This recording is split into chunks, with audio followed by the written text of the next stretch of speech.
Hello and welcome to First Post Facebook Live. Budget has come and budget has gone, and today we have with us Mr. Ravi Gopalakrishnan, who is the head of equities for Canara Robeco Mutual Funds, and we have Avnish Jain, who is head of fixed income for the same mutual fund. We are going to talk to them about what they think about the budget and do a little bit of analysis of how the budget is for the common man. So, Ravi, my first question to you is, on in a scale of 0 to 10, if 10 is excellent and 0 is pathetic, what do you think? How would you rate the budget? I think I would give an 8 out of 10 for this particular budget, because there are a lot of positives in there. And the way I see it is, it's more of a continuity over the last 3 years. Okay. What about you, Mr. Jain? Yeah, so from my side, I think 7 out of 10. Okay. I think fiscal consolidation path has been followed by the government, and in spite of calls for more fiscal stimulus, they have refrained from doing that. So that's hugely positive for fixed income markets. Okay. Yeah. I really thought you would say something like 5 and 6, considering that not much has happened for the mutual fund industry, but a lot has happened for in personal tax, especially for those in the lower tax bracket. So if you have any views on what's happened, is it a good move, bad move? It's a little short. You could have done a little more. Right. So if you would have heard the FM speech yesterday, it clearly articulated that they're going to go after black money in a very strong manner. And for that, you need the incentives also, right? And how else would you incentivize people? And lowering of taxation is the best way to do that. So that's perhaps why this was done, and I think it's a good move. I'm sure a lot of people would have desired for more. I mean, that would have made people very happy, having gone through the struggles of demonetization in the last 2 months. But I think, given the fiscal situation, I think there is a tightrope to be walked. Okay. Do you really think that this particular tax benefit, especially, is hardly anything actually, but is a balm for the pain that demonetization has caused? Yeah, I think government did want to reduce some taxes, and what they have done is they have reduced it for the lowest, most tax slab. It does benefit people across by whatever 12,500 rupees. But I think it's more inclined towards the lower middle class, one would say, where incomes are less than 5 lakh rupees. And that would be the more in a pyramid, that will be the lower base, larger base. And so their spending power will go up a bit, and that should help revive the economy. On the other hand, as Ravi pointed out, maybe we did expect that everyone would get some benefit, maybe increase of the tax limits and all that, slabs and all. But that was not given, and the surprise was the 10% surcharge on more than 50 lakh income. So it was both plus and minuses there, but I guess the lower class needs a little more hand-holding at this juncture.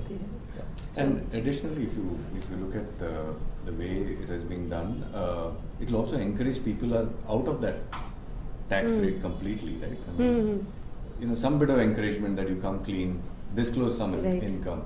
So that will actually broad-base the taxation part. Okay. So when it comes to the mutual fund industry, or when it comes to markets, what do you think? This budget how will it impact the market in the future? So if you actually see what the government has set out with this particular budget is, there's a lot of stops for the rural economy. True. Also, capital expenditure, which was clearly missing in the last 2 budgets, that's been given some push. Although there's not much of liberty to do that, but yet it's a great step in terms of increasing the capital expenditure, because our economy is anyway going through tough times. It's just about recovering. Yeah. So it's pretty timely that some government expenditure is required at this juncture. And more importantly, I think before we went into the budget, for example, there were a lot of negative expectations, in the sense that there are expectations of changes in capital gains, long-term capital gains for equity markets. Luckily, that did not happen, so I think that should be taken as quite positively.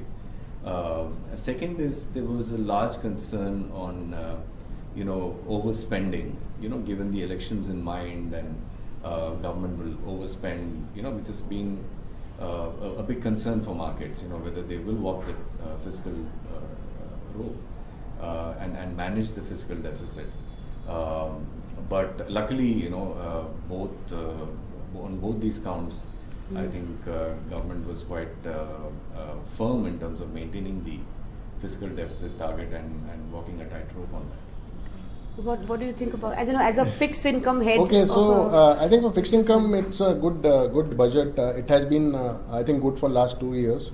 I think budget, the thing the fixed income market looks at is that fiscal is under control, because it finally translates into higher borrowing if the fiscal is higher. Right. So clearly government has done that. On top of that, I think if we look closely at the numbers, actually government has bought back almost 60,000 crores of their own stock this year, which was maturing in the next couple of years. What it shows is that whatever inflows they got, because they got huge amounts in small saving schemes. So instead of spending it on maybe some welfare scheme, some populist scheme which they could have really used for election campaigns, they chose to pay off their debt. I think it's a first in Indian kind of, I would say, in my experience in India budgets, where government is looking to really bring down deficits, which has been a big roadblock for your rating upgrade, which SMP has always pointed out. And they have FRBM as a plan which says that you should bring down debt to GDP to 60%, which is currently 67% by 2023.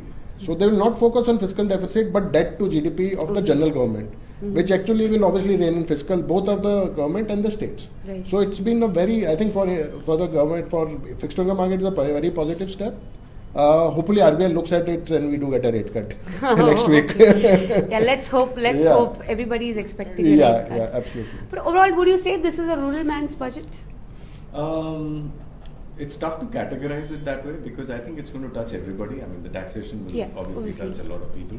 But you're right in terms of expenditure. I think that's an area which requires a lot of hand-holding, as Avnish just mentioned, because ultimately what we have to see is, the entire base going up, and rural economy has been struggling after 2 years of drought. Right. And last year we were lucky to get normal monsoons. So I think apart from the SOPs to the rural side in terms of rural infrastructure, agri, food and agri, also the investment in capital expenditure side will overall benefit the entire economy. So, I think that way it is quite possible. Possible. What about you? Do you think it's a rural man budget? I think it's I would say partially it's a pro-poor budget, in a sense that a lot of expenditure has been increased, especially like in Manrega, where we are seeing increase, and there are other schemes which have come. Now the thing is, the last 2-3 years government has been directing efforts to see that whatever subsidies or whatever government schemes are there, the target money reaches the person who requires it through their direct benefit transfer, through the digital push. I think that's the continuing effort which has happened in the last 3 years. So you can't say from a populist point of view it's a pro-poor budget, but what they have done is maybe they have not given to the middle class the tax cut they wanted, but instead use that money for infra spending and whatever they could do for the being a pro-poor kind of budget. Right. Yeah. So now my last question to both you gentlemen is, what's the one game changer you think that this budget entails? So for me, I think it's the fiscal deficit target, which Okay. is quite realistic in some sense. And if the government is able to achieve that, Reserve Bank will be very happy with that. And and we are hoping that rates will come down. Much more faster than most people think, because that's one thing which can give a boost to equity markets, and it'll change the entire sentiment of the economy in general.